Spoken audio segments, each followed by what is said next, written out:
ಈ ಒಂದು ವೀರ್ಗಲ್ಲಿನಲ್ಲಿ ಹಾಕಿರುವಂತ ಒಂದು ಶಾಸನ ನೀವು ನೋಡ್ಬೋದು. ಇದು ಕನ್ನಡ ಲಿಪಿಯಲ್ಲಿರುವಂತ ಶಾಸನ ಆದ್ರೆ ಇದ್ರ ಭಾಷೆ ಬಂದು ಮರಾಠಿ. ಅಂದ್ರೆ ಕೆಲವು ಶಾಸನಗಳು ಹಾಳು ಮಾಡಿದ್ರೆ ಏನಾಗಿ ಸಾಯ್ತಾರೆ, ಏನಾಗಿ ಇದಾಗ್ತಾರೆ ಅಂತೇಳಿ ರಾಜರು ಒಂದು ಎಚ್ಚರಿಕೆ ಸಂದೇಶವನ್ನು ನೀಡಿರೋದೊಂದು ಕೂಡ ಉಲ್ಲೇಖ ಇದೆ. ಆ ಜಾತಿಯಲ್ಲೇ ಮೇಲೆ ಅಂತರ್ಜಾತಿ ವಿವಾಹಗಳೆಲ್ಲ ಮದುವೆ ಮಾಡಿ ಆ ಭಾಗದಲ್ಲಿ ಕೆಲವು ಊರುಗಳನ್ನ ದಾನ ಬಿಟ್ಟಿರೋ. ಚಿಕ್ಕಮಂಗ್ಳೂರು ಸೈಡ್ ವಿಭಾಗದಲ್ಲಿ ಮೂಗ್ತಿಹಳ್ಳಿ ಅಂತೇಳಿ ಅನ್ಸುತ್ತೆ. ಆ ಪ್ರದೇಶದಲ್ಲಿರೋ ಊರುಗಳನ್ನ ಕಂದಾಯ ವಸೂಲಿ ಮಾಡ್ದಂಗೆ ಎಲ್ಲ ಬಿಟ್ಟಿರೋದು.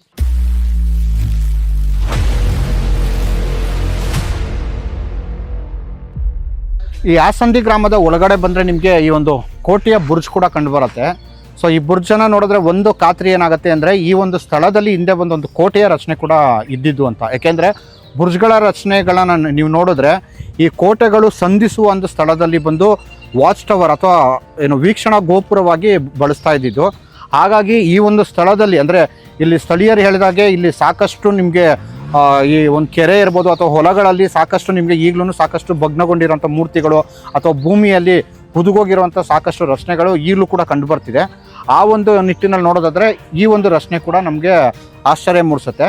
ಇದಲ್ಲದೆ ನೀವು ಆ ಒಂದು ರಚನೆಯ ಮುಂದಿನ ಭಾಗ ನೋಡಿದ್ರೆ ಇದನ್ನು ಇತ್ತೀಚಿನ ದಿನಗಳಲ್ಲಿ ಎಕ್ಸ್ಪ್ಯಾಂಡ್ ಮಾಡಿರೋದು ಕೂಡ ಕಂಡುಬರುತ್ತೆ. ಇನ್ನು ಮುಂದೆ ಸಾಕಷ್ಟು ಇಲ್ಲಿ ಐತಿಹಾಸಿಕ ಕುರುಹುಗಳಿದೆ ಅಂತ ಸ್ಥಳೀಯರಾದಂಥ ಮಧುಸೂದನ್ ಅವರು ಹೇಳಿದ್ದಾರೆ. ಮಧುಸೂದನ್ ಅವರೇ, ಈಗಾಗಲೇ ನಾವು ಆ ಒಂದು ವಾಚ್ ಟವರ್ ಅಥವಾ ಕಾವಲು ಗೋಪುರ ನೋಡಿದ್ವಿ. ಅದರಿಂದ ಮುಂದೆ ಬಂದರೆ ನಿಮಗೆ ಈ ಒಂದು ರಚನೆ ಕೂಡ ಕಂಡು ಬರ್ತಿದೆ. ಸೊ ಇದೇನು ರಚನೆ, ಇದು ಯಾವ ಗುಡಿ ಇದು ಮತ್ತು ಏನಿದು ಫೇಮಸ್ ಏನಕ್ಕಿದು? ಇದು ಆಂಜನೇಯ ಸ್ವಾಮಿ ಅಂತೇಳಿ ಆ ಕಾಲದಾಗ ಏನು ರಾಜರ ಕಾಲದಾಗ ಪ್ರತಿಯೊಂದು ಕೋಟೆ ರಕ್ಷಣೆಗೋಸ್ಕರ ಕೋಟೆ ಆಂಜನೇಯ ಅಂತೇಳಿ ಪ್ರತಿಷ್ಠಾಪನೆ ಮಾಡ್ಯಾರೋ ಅದೇ ಥರ ಇಲ್ಲಿ ಕೋಟೆ ಬುರ್ಜುಗಳು ಇರೋದ್ರಿಂದ ಈ ಭಾಗದಲ್ಲೂ ಕೂಡ ಈ ಆಂಜನೇಯ ಪ್ರತಿಷ್ಠಾಪನೆ ಮಾಡೋದ್ರಿಂದ ಇದು ರಾಜರ ಕಾಲದಯ. ತದನಂತರ ಈ ದೇವಸ್ಥಾನ ಏನೋ ಬೇರೆ ಥರ ಇದಾಗಿ ಮಧ್ಯಂತರ ಕಾಲದಲ್ಲಿ ಮಣ್ಣು ಗೋಡೆ ಇದರಲ್ಲಿ ಇದು ಮಾಡಿದ್ರು. ಸೊ 96ನೇ ಇಸ್ವಿಯಲ್ಲಿ ನಮ್ಮೂರಿನ ಸರ್ವ ಜನ ಎಲ್ಲ ಸೇರಿ ಈ ದೇವಸ್ಥಾನದಿಂದ ಹೊಸದ ಓಪನ್ ಮಾಡಿ ಕೋಟೆ ಎಲ್ಲ ಕಾಯ್ತಿದ್ದಂತ ಕೋಟೆ ಆಂಜನೇಯ ಸಂಬಂಧಪಟ್ಟಂತೆ ಮಾಹಿತಿ ಬರುತ್ತೆ. ಯಾಕೆಂದರೆ ಇಲ್ಲೆಲ್ಲ ಕೋಟೆ ಬುರ್ಜುಗಳೆಲ್ಲ ಕೋಟೆ ಎಲ್ಲ ಇದ್ವಲ್ಲ, ಹಾಗಾಗಿ ಕೋಟೆ ರಕ್ಷಣೆಗೋಸ್ಕರ ಇದು ಮಾಡಿ. ಆಮೇಲೆ ಇಲ್ಲೇ ವೀರ್ಗಲ್ಲು ಶಾಸ್ತ್ರಗಳು ಈ ದೇವಸ್ಥಾನದೇನು ಸಂಬಂಧ ಇಲ್ಲಿರಲಿಲ್ಲ, ಬೇರೆ ಎಲ್ಲೆಲ್ಲ ಇದ್ದಾವ ಹಾಳು ಮಾಡ್ತಾರೆ ಅಂತೇಳಿ ಇಲ್ಲಿ ತಂದು ಊರಲ್ಲಿ ಏನು ಕರ್ಗಲ್ ಹಬ್ಬ ಅಂತೇಳಿ ಆಚರಣೆ ಮಾಡ್ತಾರಲ್ಲ, ಕರ್ಗಲ್ ಪ್ಲೇಸು ಇದೆ ಇಲ್ಲಿ, ಅಲ್ಲಿದೆ ಸರ್, ಅಲ್ಲೊಂದು ಇದೆ. ಸೊ ಇದೊಂದು ವೀರಗಲ್ಲು. ಸೊ ಇದರಲ್ಲಿ ಶಾಸನ ಯುಕ್ತ ವೀರಗಲ್ಲಿದು. ಸೊ ಮಧುಸೂದನ್ ಅವ್ರು ಹೇಳಿದಾಗೆ ಈ ಒಂದು ಕೋಟೆ ಆಂಜನೇಯ ಗುಡಿ ಏನಿದೆ ಈ ಒಂದು ಭಾಗದಲ್ಲಿ ಅಂದರೆ ಸ್ಥಳೀಯವಾಗಿ ಸಿಕ್ಕಂಥ ವೀರಗಲ್ಲುಗಳಿರ್ಬೋದು ಅಥವಾ ಬೇರೆ ಬೇರೆ ರೀತಿಯ ಒಂದು ಶಿಲ್ಪಗಳಿರ್ಬೋದು, ಅವುಗಳನ್ನೆಲ್ಲ ತಂದು ಈ ರಕ್ಷಣೆಗೋಸ್ಕರ ಇಡ್ತಾ ಇದ್ದಾರೆ ಅನ್ನೋದು ಕೂಡ ಇಲ್ಲಿ ಕಂಡು ಬರುತ್ತೆ.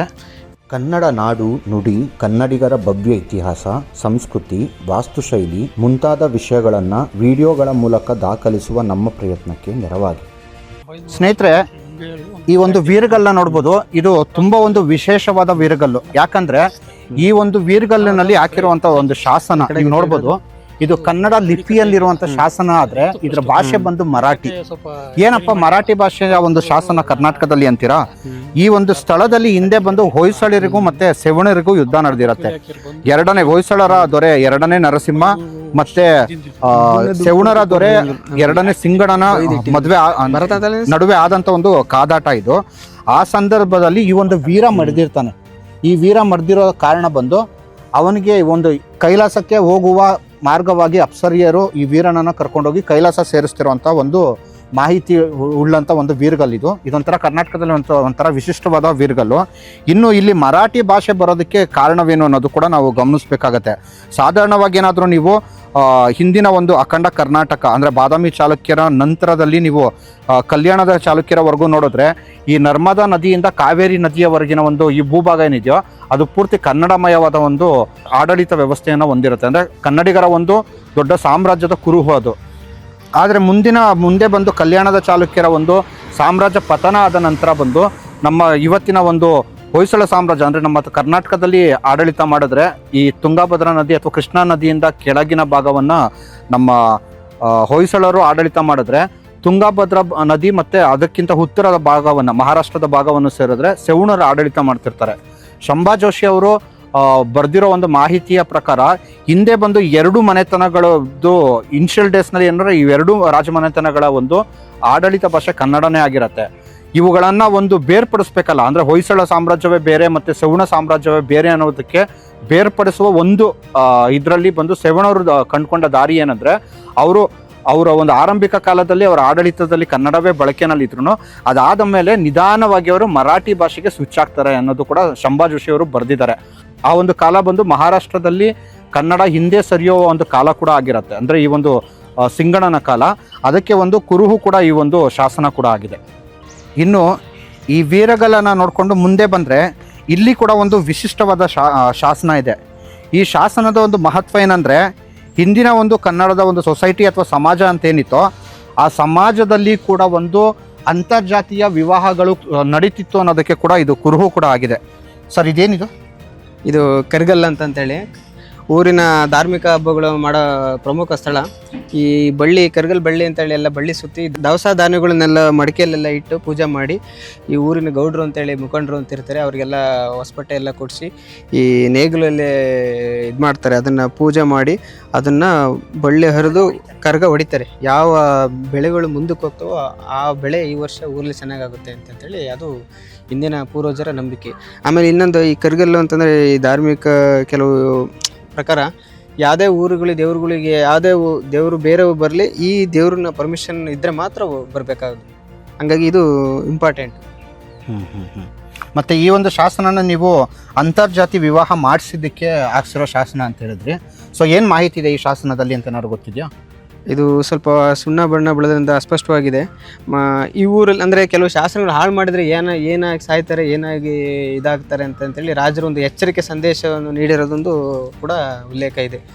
ಆ ಜಾತಿಯಲ್ಲೇ ಮೇಲೆ ಅಂತರ್ಜಾತಿ ವಿವಾಹಗಳೆಲ್ಲ ಮದುವೆ ಮಾಡಿ ಆ ಭಾಗದಲ್ಲಿ ಕೆಲವು ಊರುಗಳನ್ನ ದಾನ ಬಿಟ್ಟಿರೋ. ಚಿಕ್ಕಮಂಗ್ಳೂರು ಸೈಡ್ ವಿಭಾಗದಲ್ಲಿ ಮೂಗ್ತಿಹಳ್ಳಿ ಅಂತೇಳಿ ಅನ್ಸುತ್ತೆ, ಆ ಪ್ರದೇಶದಲ್ಲಿರೋ ಊರುಗಳನ್ನ ಕಂದಾಯ ವಸೂಲಿ ಮಾಡ್ದಂಗೆ ಎಲ್ಲ ಬಿಟ್ಟಿರೋದು ಆ ಥರ. ಸೊ ತುಂಬ ಒಂದು ವಿಶಿಷ್ಟವಾದ ಶಾಸನ. ಮತ್ತು ಬಟ್ ಏನು ಮಾಡಲಿಕ್ಕೆ ಸುಣ್ಣ ಬಣ್ಣ ಬಳಿಬೇಡ್ರಿ ಅಂತಂದ್ರೆ ಬೆಳೆದ್ಬಿಟ್ಟಿದ್ದಾರೆ. ಅದೇ ಇದು ಸ್ಥಳೀಯರು ಇದನ್ನು ವಿಡಿಯೋ ಯಾರ್ಯಾರು ನೋಡ್ತಿದ್ದೀರಾ, ದಯವಿಟ್ಟು ಶಾಸನಗಳ ಮೇಲೆ ಸುಣ್ಣ ಬಣ್ಣ ಬಳಿಬೇಡಿ. ಸುಣ್ಣ ಬಣ್ಣ ಬಳದ್ರೆ ಆ ಶಾಸನ ತನ್ನ ಮಹತ್ವವನ್ನು ಕಳ್ಕೊಳ್ಳುತ್ತೆ, ಮತ್ತು ಅದನ್ನು ಓದೋದಕ್ಕೂ ಆಗಲ್ಲ, ಸರಿಯಾಗಿ ಏನು ಬರೆದಿದೆ ಅಂತ ಓದೋದಕ್ಕೂ ಆಗಲ್ಲ. ಹಾಗಾಗಿ ದಯವಿಟ್ಟು ಈ ಥರ ಒಂದು ಕೆಲಸಗಳನ್ನ ಮಾಡ್ತಿರೋರು ಯಾರೇ ಆದರೂ ದಯವಿಟ್ಟು ನಿಲ್ಲಿಸಿ ಅನ್ನೋದನ್ನು ಈ ಒಂದು ವಿಡಿಯೋ ಮೂಲಕ ನಾನು ಕಳಕಳಿಯಿಂದ ಮನವಿ ಮಾಡ್ಕೋತೀನಿ. ಸ್ನೇಹಿತರೆ, ಇದಾದ ನಂತರ ಬಂದು ಇಲ್ಲಿ ಮತ್ತೊಂದು ಮಹತ್ತರವಾದ ಒಂದು ಶಾಸನ ಇದೆ.